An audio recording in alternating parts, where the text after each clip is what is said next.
administration this weekend imposed 10% tariffs on Chinese goods coming into the United States.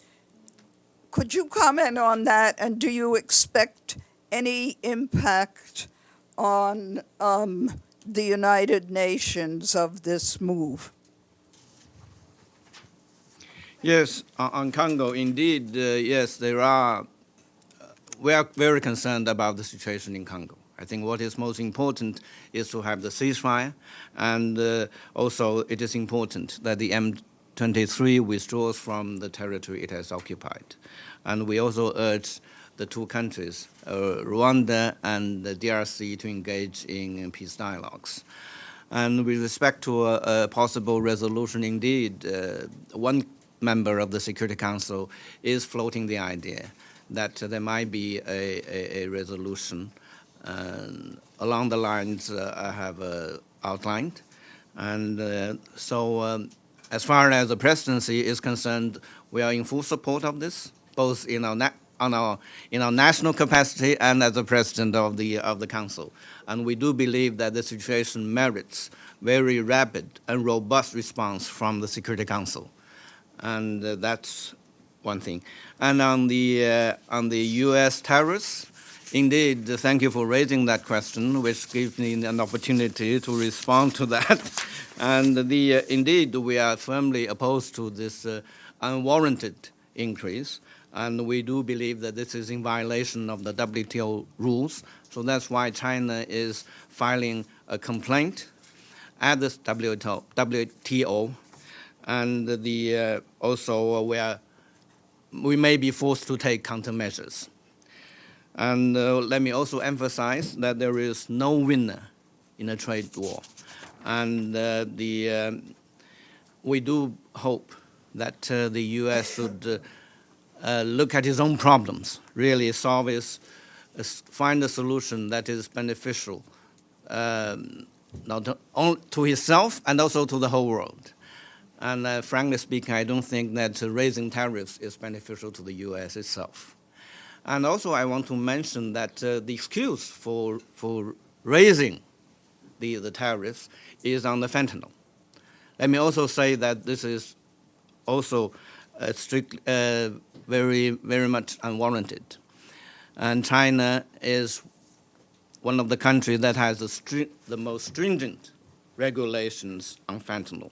Actually, we have regulations on all fentanyl-related substance. Actually, China is the only country that put the whole category of fentanyl-related substance under regulation. And so, again, on this issue, the U.S. should approach this issue more from its own perspective. For instance, look at the demand side of the fentanyl, and rather than shifting the blames onto others. I don't think that will be a good for the U.S. itself. Thank you. Mila, please. Thank you very much. Thank you, and thank you, Ambassador. Happy New Year, as others have said. It's Pamela Falk from U.S. News and World Report. Following on Edith's question, on February 18th, when your foreign minister comes here, do you expect any conversations here at UN headquarters or in Washington on the U.S.-China dialogue that's going on, continuing to go on the tariffs, or with you and what promises to be the new U.S. Ambassador Elise Stefanik? Thank you. Well, on the foreign ministers meeting, actually, as I said, we are extending invitations to all members of the Security Council and also non-members of the Security Council to attend the meeting. And we don't know whether Secretary Rubio is coming to New York. If he comes, I'm sure that will be a very good opportunity for the two foreign ministers to meet. And as far as I'm concerned, well, tariff is not I don't think it is a subject for the United Nations here. It is a subject for the WTO. But, well, I'll be happy to discuss any issue with my counterpart from the United States. Thank you. Thank you. Chinese journalist Xinhua, please. China Xinhua Youth Agency.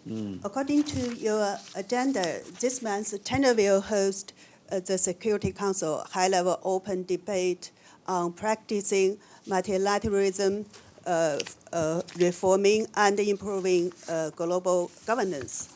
My question is, what's your consideration for the arrangement of this debate? Thank you. Thank you. Thank you for the question. This gives me an opportunity to explain a little more on the China's initiative on this signature event. Let me say that China's initiative to hold this signature event is based on three considerations. The first one is the urgent need to reaffirm our commitment to multilateralism. We all know that this year it marks the 80th anniversary of the founding of the United Nations. And in our view, if the 80 years of the UN history have taught us anything, it is that multilateralism is the best guarantee for international peace and stability.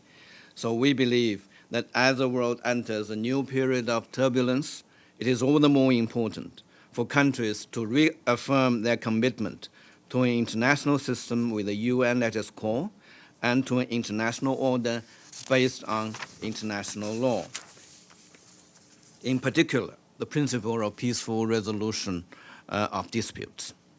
And second consideration is the urgent need to improve global governance. It is our belief that facing the myriad challenges around the world, no country can stay aloof or unaffected. The only option is to work together. At present, there is an increasing call in the international community, among the Global South in particular, for reforming and improving the global governance system. In our view, global governance reform is not about dismantling the existing system or reinventing the wheel. Our approach is one of innovation and improvement.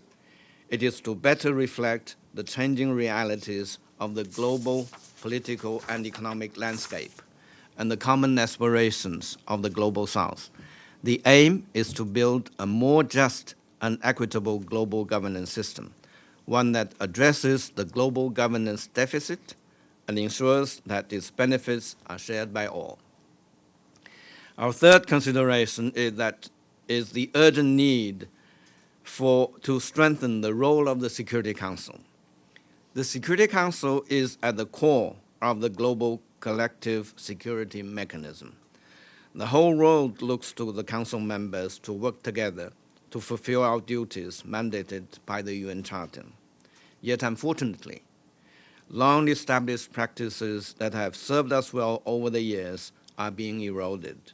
Solidarity and cooperation are being replaced by division and confrontation. And very often, the Council has been unable to do anything in face of major security crises. This situation cannot continue.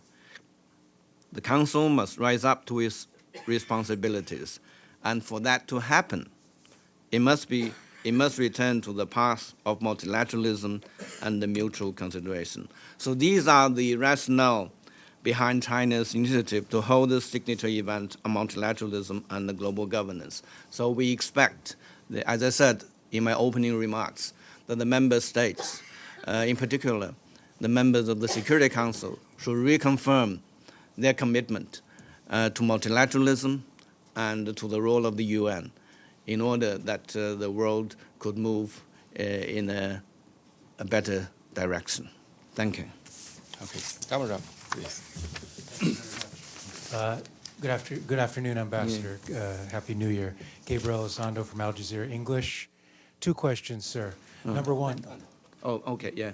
Either in your capacity as president or in your national capacity, what exactly are you looking for on the West Bank issue in terms of coming out of the Council in perhaps the coming days? And second question on Panama.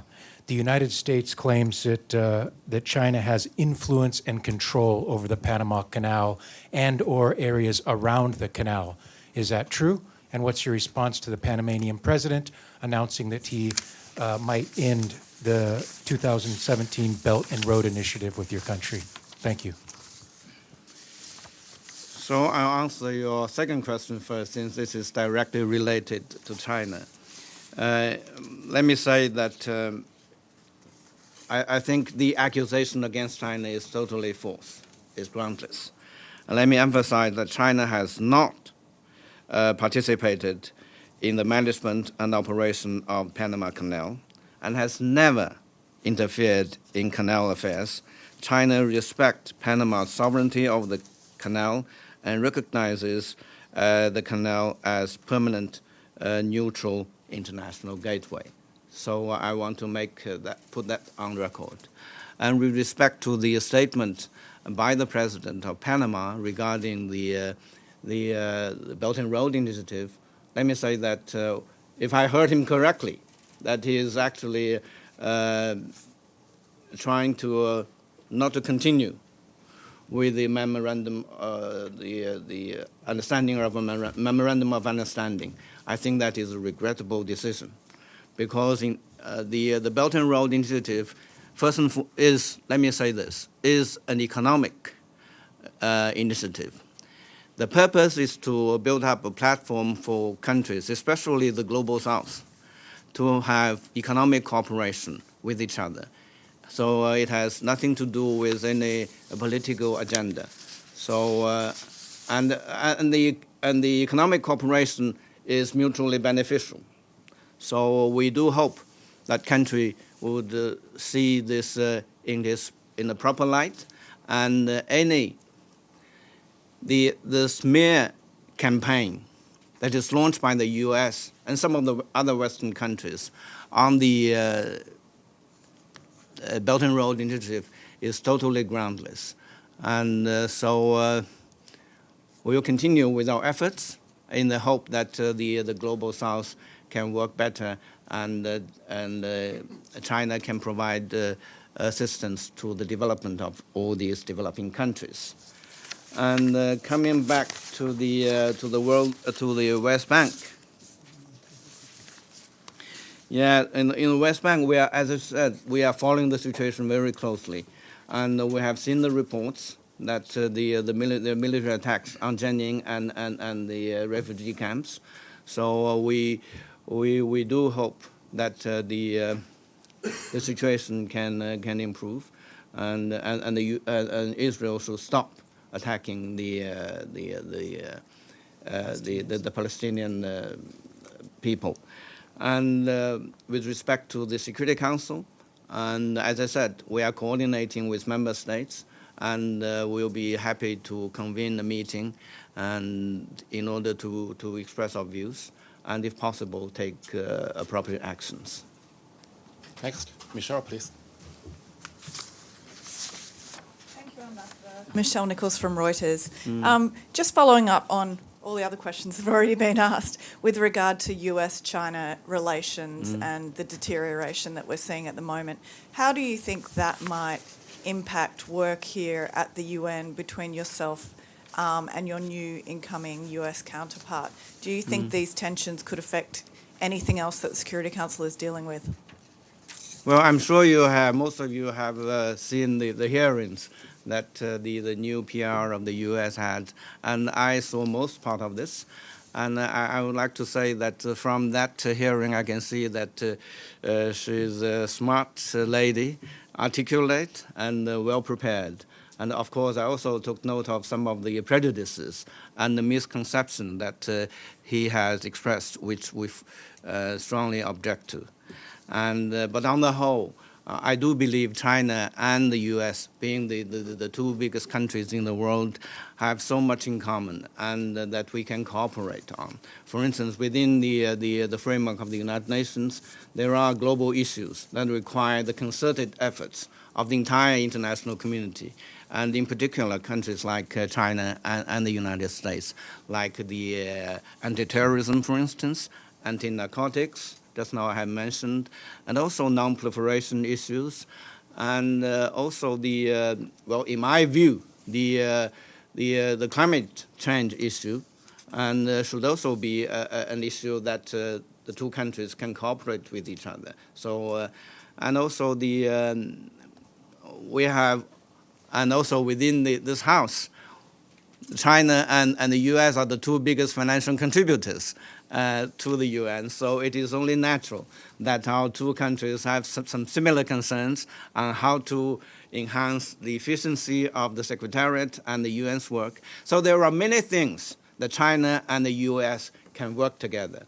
And I do hope that despite all the rhetorics that we have heard from the American politicians, we can take a constructive, and I will emphasize, a professional approach to our work here in the United Nations, because there are so many things that we can work together and so much is at stake. If China and the U.S. can work together and jointly, I'm sure we will be able to solve many problems and make the world a better place to live. Thank you. Okay, next, Dennis, please.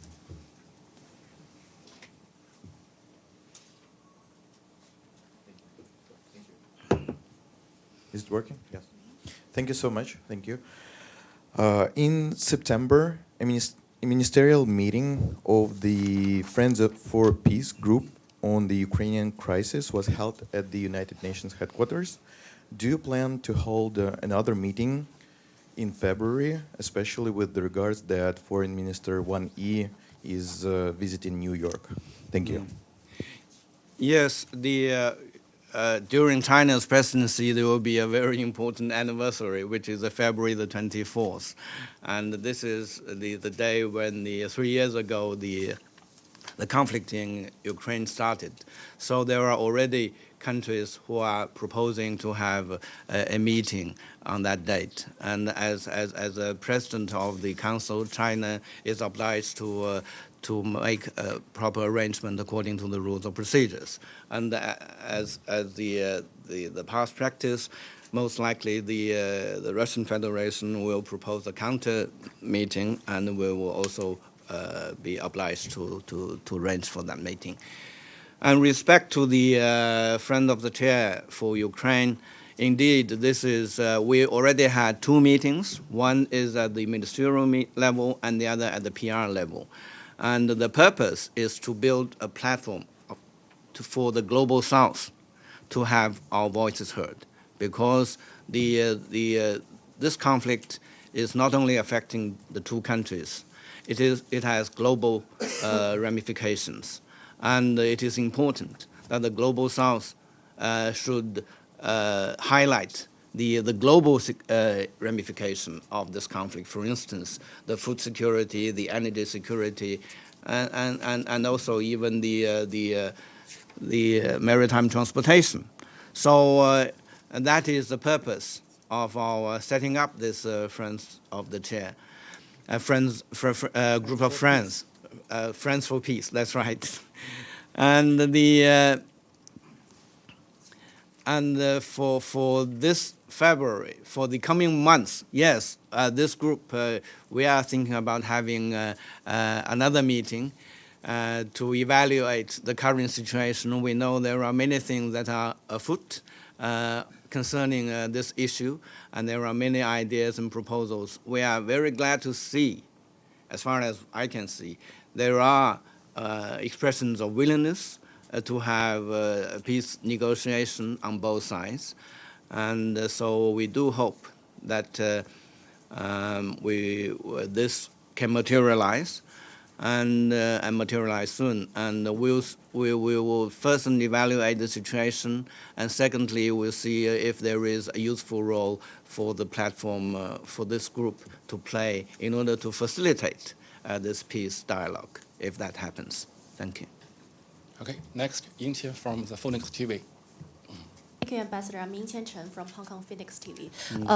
We see that China has launched the artificial intelligence DeepSeek recently, which has aroused global attention. And President Trump said this could be a wake-up call for the countries. And he said the U.S. should win the competition between the U.S. and China on the AI developing. And we see that the U.S. Navy and also Texas has announced to ban DeepSeek. What's your response on that? And also last year, the UNGA has approved this resolution to enhance the global cooperation on AI. How would the U.S. and China cooperate while competing on AI development? Yeah. Thank you for the question.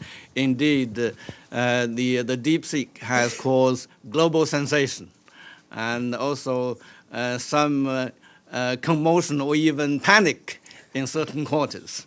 And so I'm not a technical person, so I will not go into the technical details. But I'm sure, and I encourage all of you to use it. It'll come in handy when you write your news reports, I'm sure.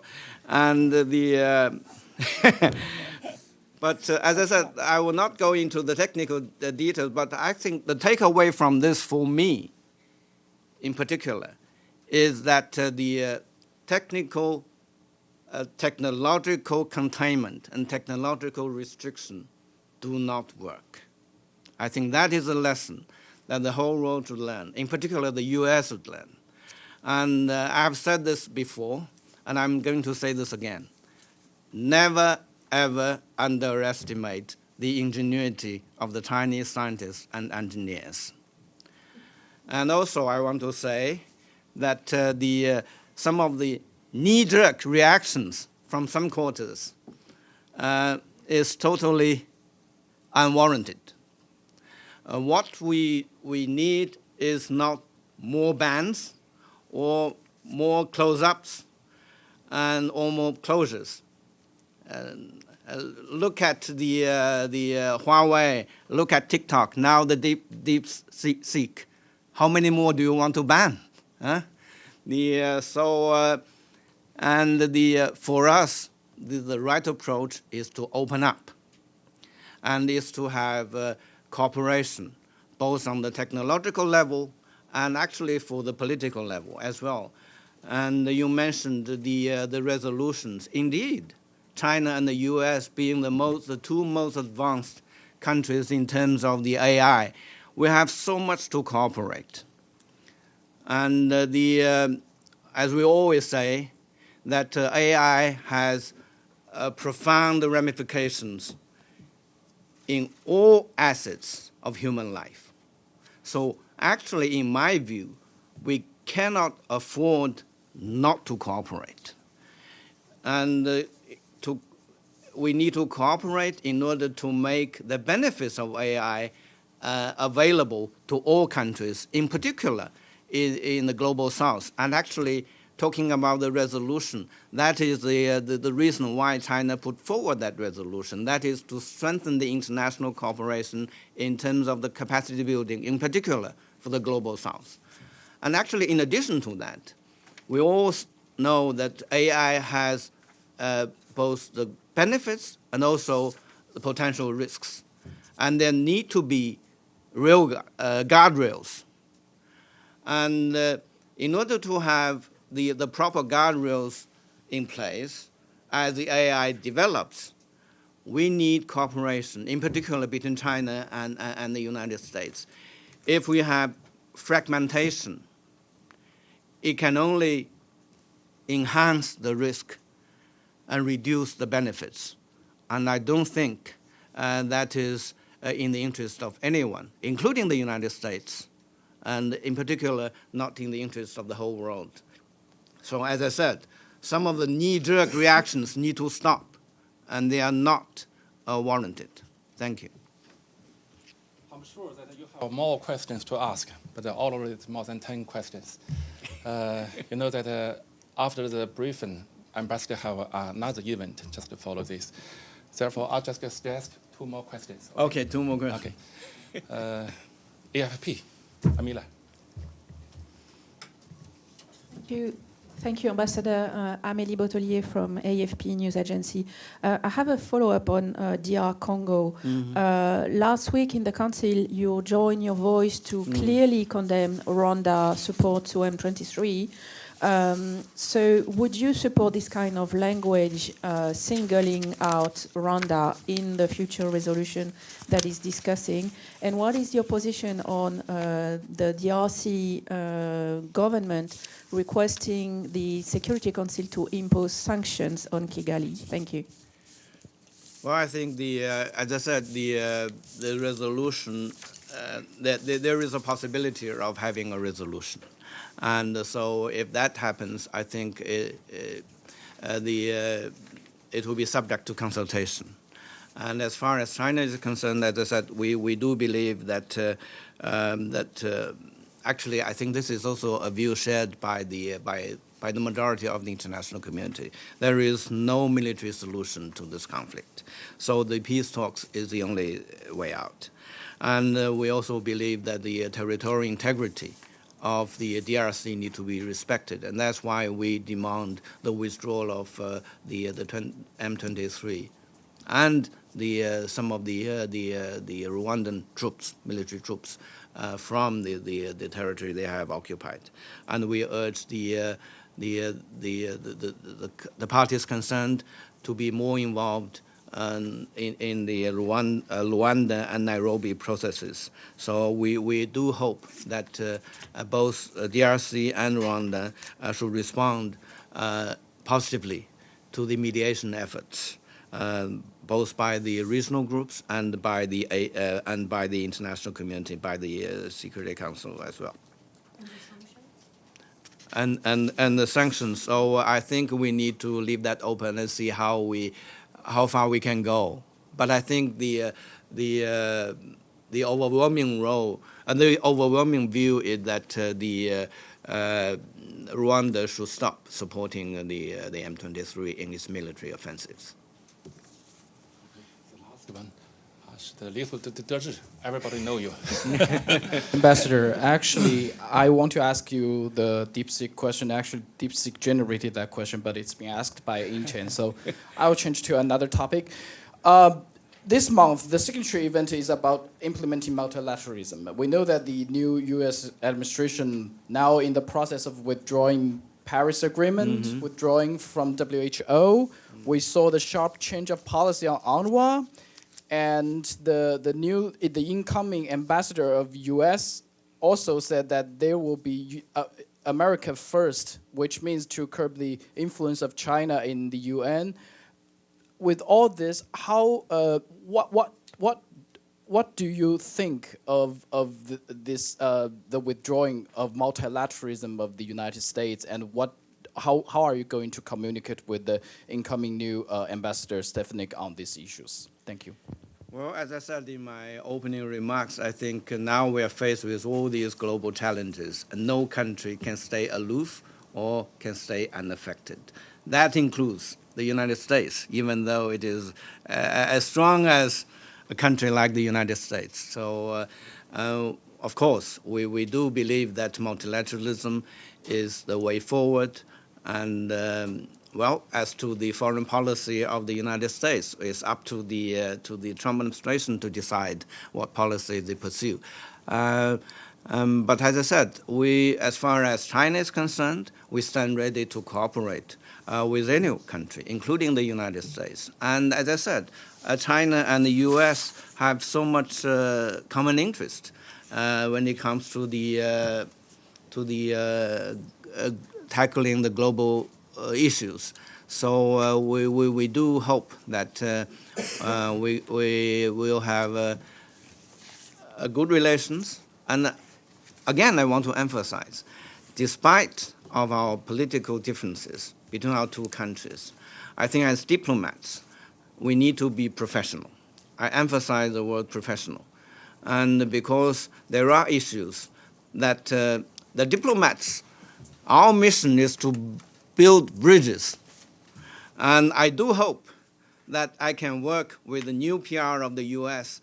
in building bridges for our two countries, despite the political differences, or despite whatever political differences we may have, our mission should be to minimize, not to expand, or not to create more differences. Our mission here is to build bridges between our two countries, and then if there is a possibility, our two countries can work together to improve the life of the people of the whole world and to improve the situation. As I said, the world is entering a very turbulent period. So as two biggest countries, we don't need to fight each other. We need to work together and to fight against the common enemies of the world, like terrorism, like the climate change, like those across-country crime, transnational crimes. There are so many things that need the cooperation of the two countries, and so targeting China is not the right way forward. Thank you. Many thanks for your excellency, for your thorough introduction and replies. Ladies and gentlemen, thanks you once again for being here today and for your continued interest in the work of the Security Council. This concludes today's briefing. Have a nice day. Thank you.